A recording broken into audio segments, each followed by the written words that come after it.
Hello everybody, my name's Elliot and I'm from hahagarden.com and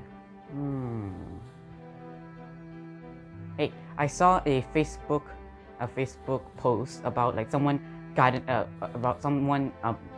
their own vegetables, and it was so pretty. They had such big vegetables and they said that the vegetables were fresher and they were cheaper.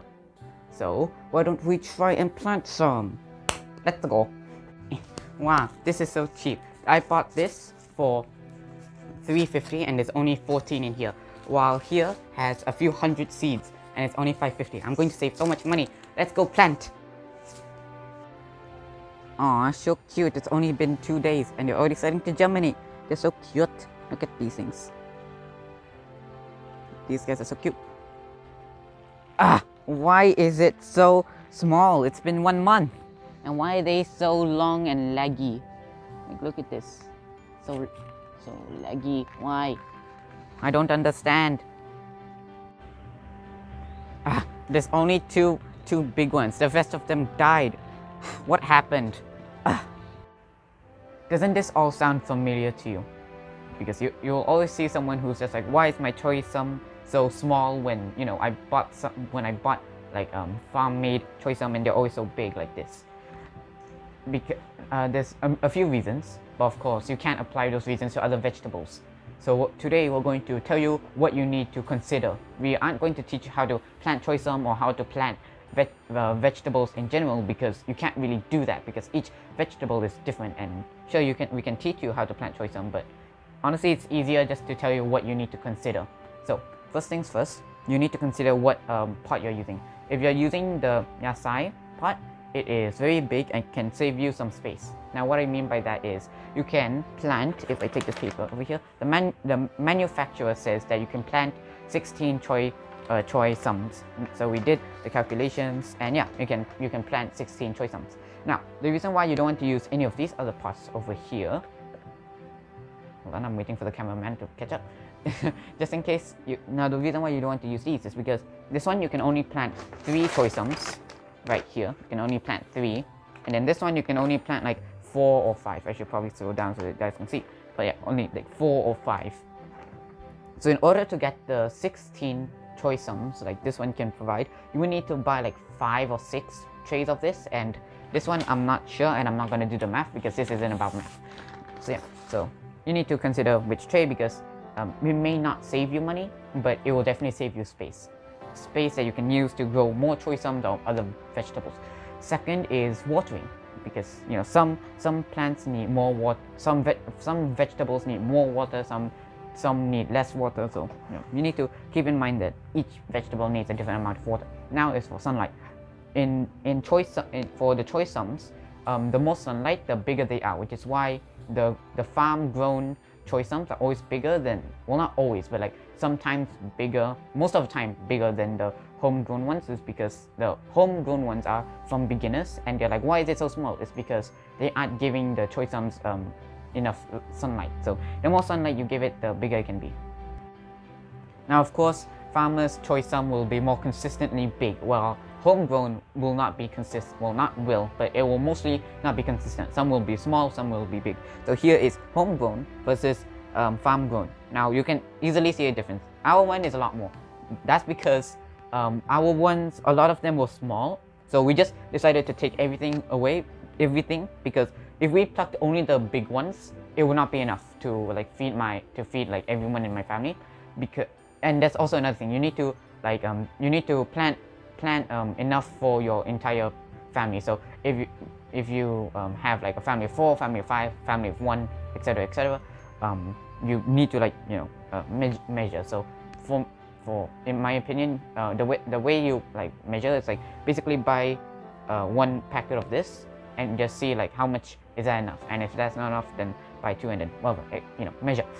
Anyways, so here is the difference. So you can see, of course you should you should of course grow your own, because as you can see here, our one is a lot more vibrant, shinier, and we know how old this is. Where with this could be like a week old, 1 month old, etc. While this one is probably like, it's like an hour, like a few hours old, because we literally just plucked this.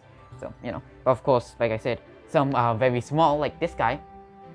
What am I going to do with this thing?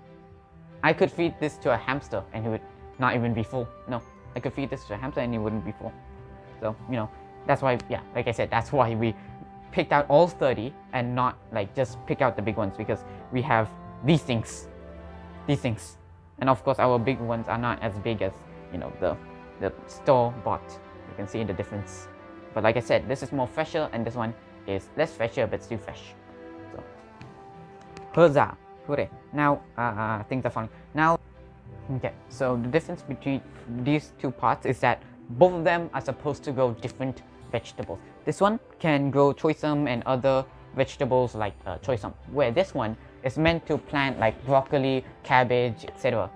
Right? Most people use this because this one is like, because normally for broccoli and cabbage, all you need is like to grow one thing and that's enough to serve an entire family, right? So, which is why it's better to use this one than this one, because, you know, this one is really just meant to have Choy Sum because, you know, this is very big but not as like, how do I say this? Not as deep.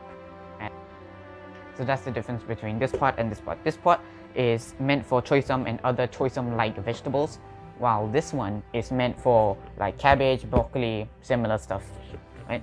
Alright, so that's enough about pots. So let's get these things out of here. Goodbye, go away. So what we need, so what we're going to talk about now is soil and fertilizer. So of course, every vegetable needs a different type of soil. Some needs a mixture soil, some needs just a regular soil. So, you know, it's all different. Fertilizing your plant, your vegetables.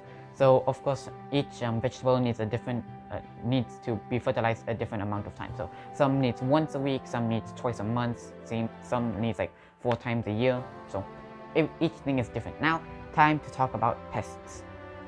So, of course, you do need some vegetables are targeted by different pests, so you need to use different types of sprays.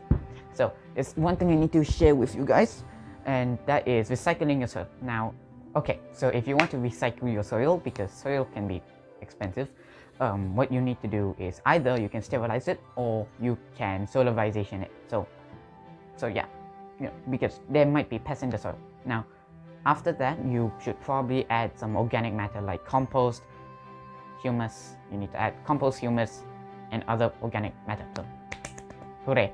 Now, now you need to time it right, of course, because if you want to have veggies every week, the Choy Sum, if you want to have that every week, you obviously need to time it because you know this takes 2 months to grow. So what you need to do is basically just plant it every week. So in 2 months time, you get to harvest it every week. So that is fun. And if you want to mix in other veggies and, you know, just time that. I don't think I need to say that. What's next?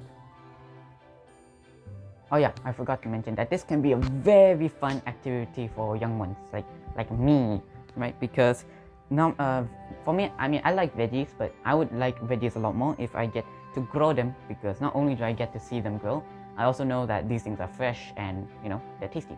So I think that's all I need to say. So now we can finally say, from my garden to my kitchen. I hope you enjoyed this video. Bye.